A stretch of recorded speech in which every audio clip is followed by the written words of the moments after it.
नमस्कार दोस्तों, मैं रंजीत चौहान बहुत बहुत स्वागत करता हूं आप सभी का मेरे इस गुरुकुल के प्लेटफॉर्म पर। जैसा कि मैंने आपसे बोला था कि हम गणित की एक सीरीज़ शुरू करेंगे जिसमें दिल्ली पुलिस के प्रीवियस ईयर शिफ्ट के सारे क्वेश्चंस मैं कराने वाला हूं। ये गणित का दूसरा पार्ट है। चलिए शुरू करते हैं। क्वेश्चन नंबर 10 बोला गया है यदि 240 का x% x प्लस 450 के 60% के बराबर है तो x प्लस 50 का 20% x के 40% से कितना प्रतिशत कम होगा। तो ये सवाल दो पार्ट में डिवाइडेड है। x प्लस 450 के 60% के बराबर।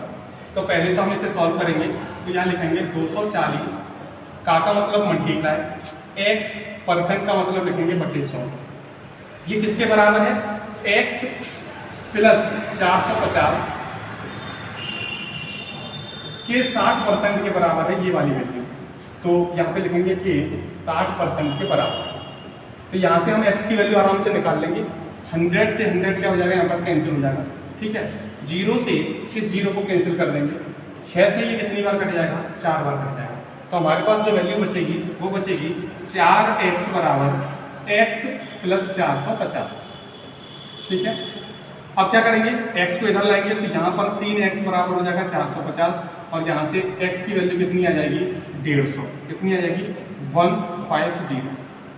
अब इस x की वैल्यू को हम यहाँ पर रखेंगे। यहाँ से हम अपनी दो वैल्यू निकालेंगे। 150, अब 150 यहाँ रखेंगे और 50 ये कितना हो जाएगा? 200 हो जाएगा। तो एक सेकेंड, ये हो जाएगा हमारा 250।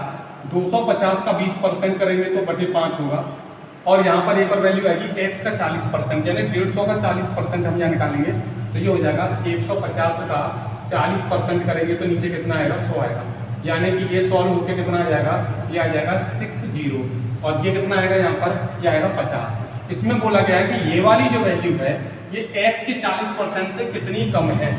ठीक है, यानी ये 50 60 से कितनी कम है। तो 50 60 से कितना कम है? 10 कम है। किससे कम है? 60 से। तो 1/6 बचेगा। तो हमें पता है 1/6 कितना होता है?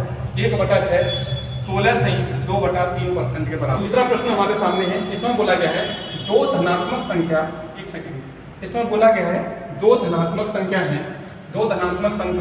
दो धनात्मक पूर्णांकों के बीच का अंतर 1627 है।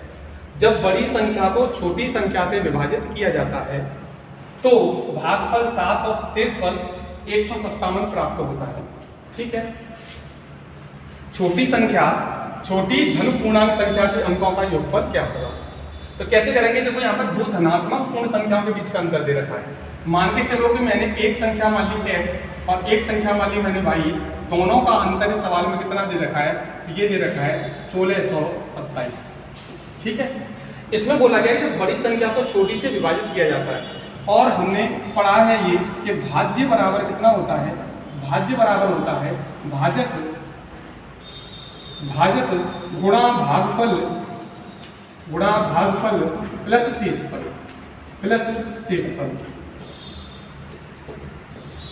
ठीक है, तो यहाँ पर हम अपनी वैल्यू रखेंगे। भाज्य कितना है?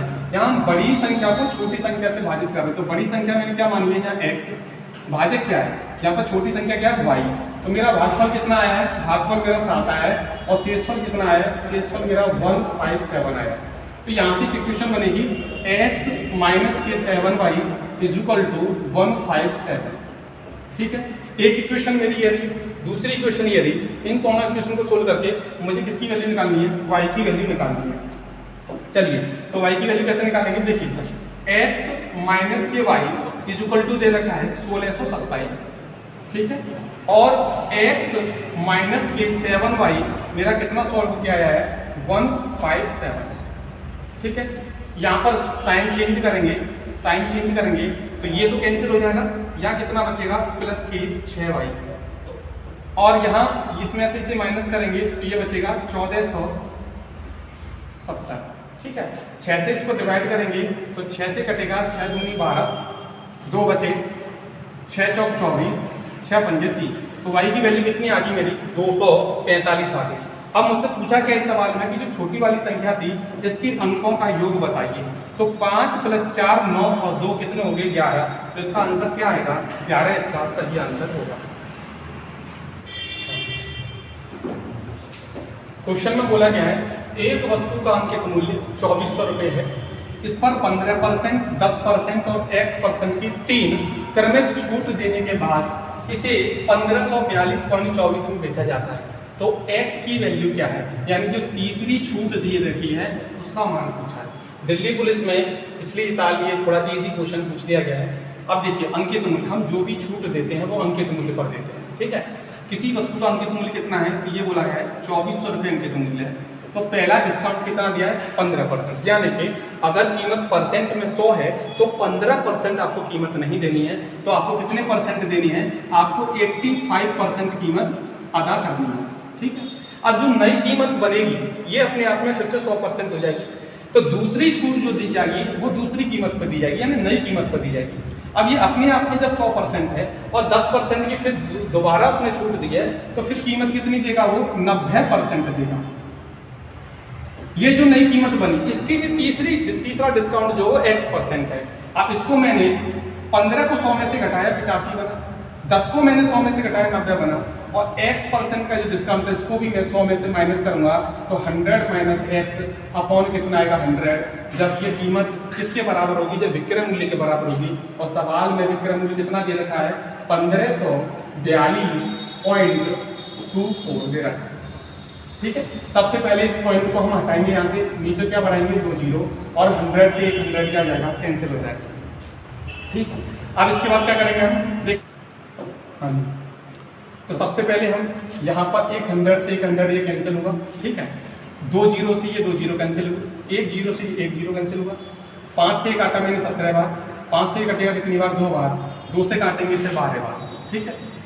अब इसको मैं 17 से काटता हूँ, 17 निम्मा 153, एक बचा, अंक उतारेंगे 2 का तो 12 हो जाएंगे, जाएगा नहीं भाग तो अंक उतारेंगे 2 का 122, 17 सत्ते 119, 3 बचेंगे, और 17 दूनी 34, 9072 बार कैंसिल हो जाएगा।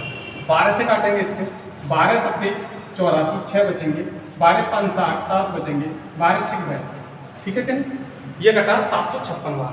अभी 9 से इसको काटेंगे तो ये 9 से कटेगा 9 8 72 और 9 4 36, 84 बार। तो हमारा बचेगा यहाँ पर 100 माइनस X = 84, ठीक है।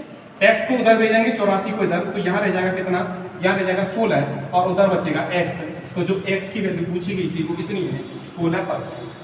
तो जो तीसरा डिस्काउंट आया है हमारा कितना है, 16%, ठीक है।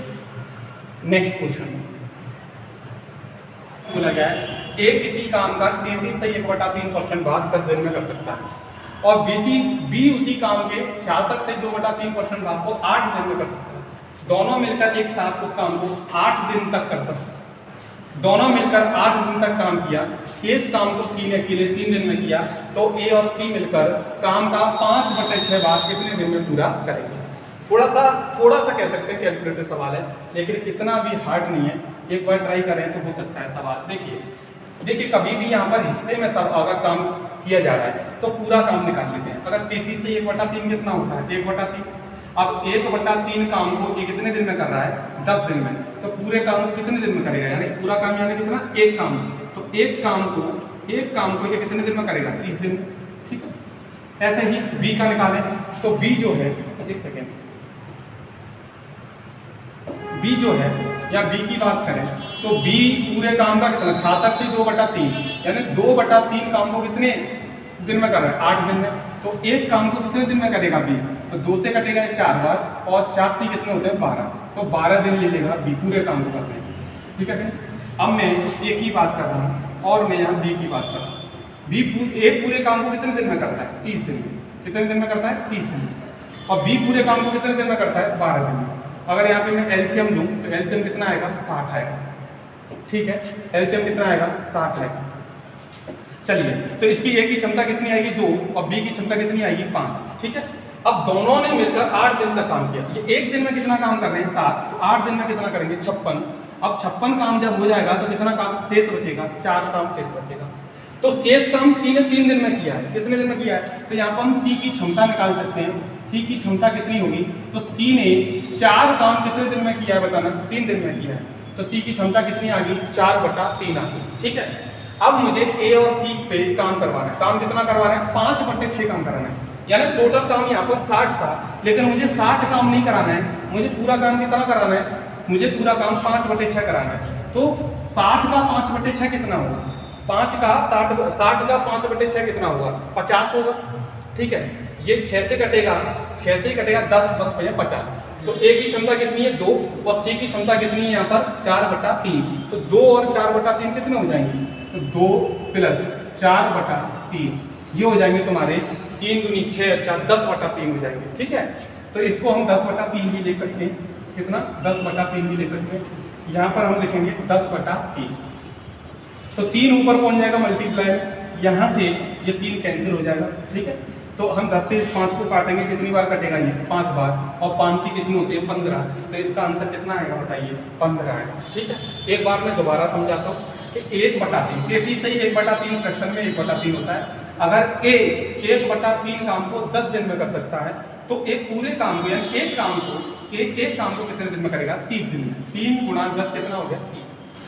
ए पूरे काम को 30 दिन में कर सकता है। उसी तरीके से 66 से 2/3% कितना होता है 2/3।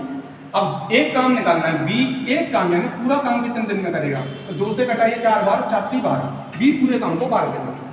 इसका पूरा काम करने का समय दे रखा है, बी का भी पूरा काम करने का समय दे रखा है, तो लासा लेकर पूरा काम निकाल लेंगे। काम कितना आ गया 60। ठीक है, भाग देकर 30 का भाग इसमें देंगे तो ए की क्षमता कितनी आ गई 2, और बी यानी 12 का भाग इसमें देंगे तो क्षमता कितनी आ गई 5।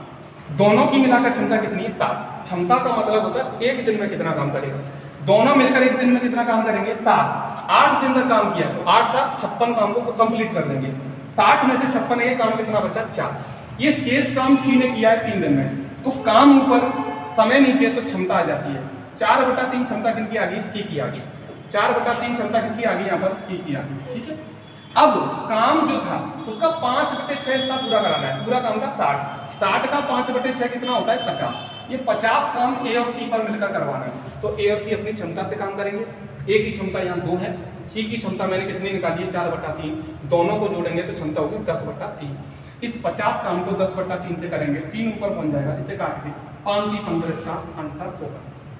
ठीक है, चलिए आगे बढ़ते हैं नेक्स्ट क्वेश्चन की तरफ।